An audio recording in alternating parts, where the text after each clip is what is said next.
Peer আপনারা বুঝেন না, তো আসেন আমরা বিতর্ক করি। তো আপনারা যে বাজারে বাজারে অসুবিধা হইতেছে, আপনারা তো বলেন যে আপনারা এগুলা পছন্দ করেন না, তো তাহলে হইতেছে কেমনি? তাহলে বোঝা যায় মুখ মে শেখ ফরিদ, বগল মে ইট। এই জন্য জনগণ এই যে ওয়াদাকে, আপনাদের ওয়াদাকে বিশ্বাস করেন না। আমরা সংস্কার করছি, আপনারা বলছেন মানবেন, মানেন, তাহলে এটাকে আইনি নিয়মে পরিণত করতে অসুবিধাটা কি?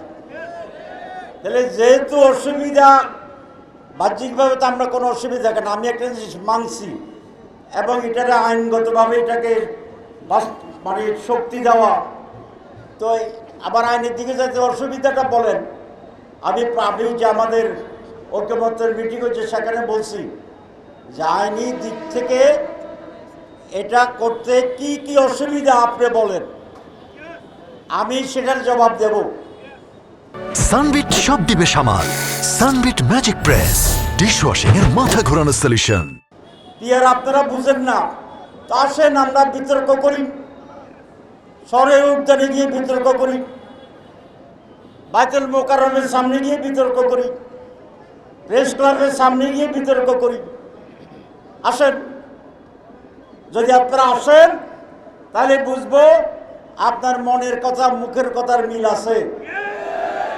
আর যদি না আসেন, জনগণ যা বুঝার এটা বুঝে যাবে। কি আপনারা বুঝবেন না বুঝেন না? বুঝতেছেন। সংস্কার তারা মানে না,